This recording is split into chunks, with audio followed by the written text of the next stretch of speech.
লালবাগ কেল্লা। আজকের ভিডিওতে পুরান ঢাকার ঐতিহ্যবাহী লালবাগ কেল্লা সম্পর্কে জানব।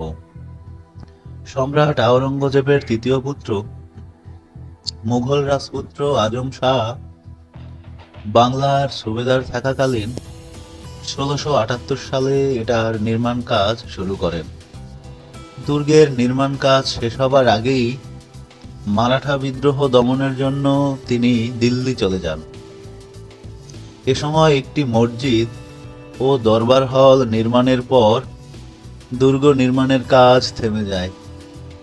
সুবেদার শায়েস্তা খাঁ ১৬৮০ সালে পুনরায় বাংলার সুবেদার হিসেবে ঢাকায় এসে নির্মাণ কাজ শুরু করেন। ১৬৮৪ সালে এখানে শায়েস্তা খাঁর কন্যা পরিবিবির মৃত্যু ঘটে। কন্যার মৃত্যুর পর শায়েস্তা খাঁ এ দুর্গটিকে অপয়া মনে করেন এবং ১৬৮৪ খ্রিস্টাব্দে অসমাপ্ত অবস্থায় এর নির্মাণ কাজ বন্ধ করে দেন। ১৮৪৪ সালে এলাকাটি আওরঙ্গাবাদ নাম বদলে লালবাগ নাম পায় এবং দুর্গটি লালবাগ দুর্গ নামে পরিচিতি পায়।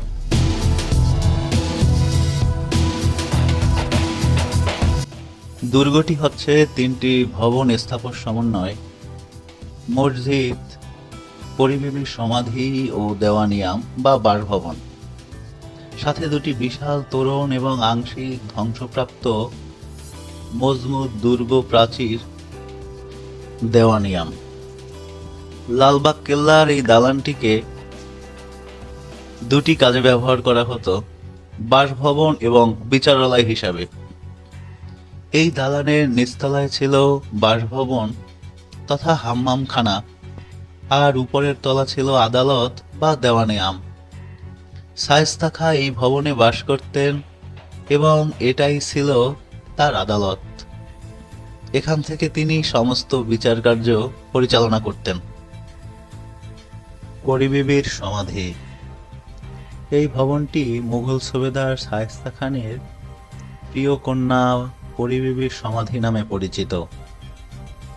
বাংলাদেশের এই একটিমাত্র ইমারত মার্বেল পাথর, কোষ্ঠী পাথর ও বিভিন্ন রং বেরঙের টালির সাহায্যে অভ্যন্তরীণ ৯টি কক্ষ অলংকৃত করা হয়েছে। কক্ষগুলির ছাদ কোষ্ঠী পাথরের তৈরি। শাহী মসজিদ। ৩ গম্বুজ বিশিষ্ট এই মসজিদটি যে কারো দৃষ্টি কাড়তে সক্ষম। মসজিদটিতে জামায়াতে নামাজ আদায় হয়।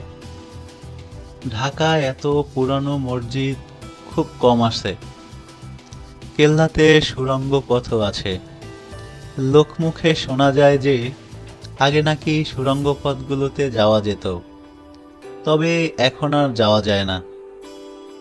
উল্লেখ্য, সুড়ঙ্গ পথে যাওয়ার কথাটি নিতান্তই শোনা যায়, তবে এর কোনো সত্যতা পাওয়া যায়নি। সর্বোপরি জাদুঘরটিতে দেখার মতো অনেক কিছুই রয়েছে। মুঘল আমলের বিভিন্ন হাতে আঁকা ছবির দেখা মিলবে সেখানে, যেগুলো দেখলে যে কেউ মুগ্ধ না হয়ে পারবে না। শায়েস্তা খাঁয়ের ব্যবহৃত নানান জিনিসপত্র সেখানে সযত্নে রয়েছে। তাছাড়া তৎকালীন সময়ের বিভিন্ন যুদ্ধাস্ত্র, পোশাক, সে সময়কার প্রচলিত মুদ্রা ইত্যাদি আরও অনেক কিছু রয়েছে।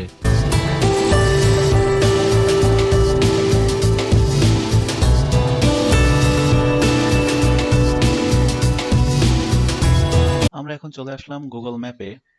এখানে এই যে দেখতে পাচ্ছেন লালবাগ কেল্লার লোকেশন। তো লালবাগ কেল্লার চারপাশে আমরা এই দেখি পুরান ঢাকা, এটা ঢাকেশ্বরী মন্দির, এই হলো চকবাজার শাহী মসজিদ, এই হলো ইসলামপুর, এখানে সদরঘাট, এই যে এটা সদরঘাট দেখতে পাচ্ছেন, এই ইসলামপুর পাইকারি কাপড়ের মার্কেট, এখানে সদরঘাট। তো আমরা যদি সদরঘাট থেকে খুব কাছে, খুব বেশি দূরে না, ৭০ থেকে ৮০ টাকা রিক্সা ভাড়া নিবে। যদি কেউ চিন্তা করেন যে সায়দাবাদ থেকে আসবো, এই হলো ঢাকেশ্বরী মন্দির, এই সেগুন বাগিচা, এইখানে সায়দাবাদ বাস টার্মিনাল দেখতে পাচ্ছেন, এই যে সায়দাবাদ বাস টার্মিনাল। এখান থেকে যদি কেউ রিক্সায় যান ১০০ টাকা, সর্বোচ্চ ১০০ টাকা ভাড়া নেবে রিক্সায়। এখানে ধানমন্ডি, এটা নিউ মার্কেট।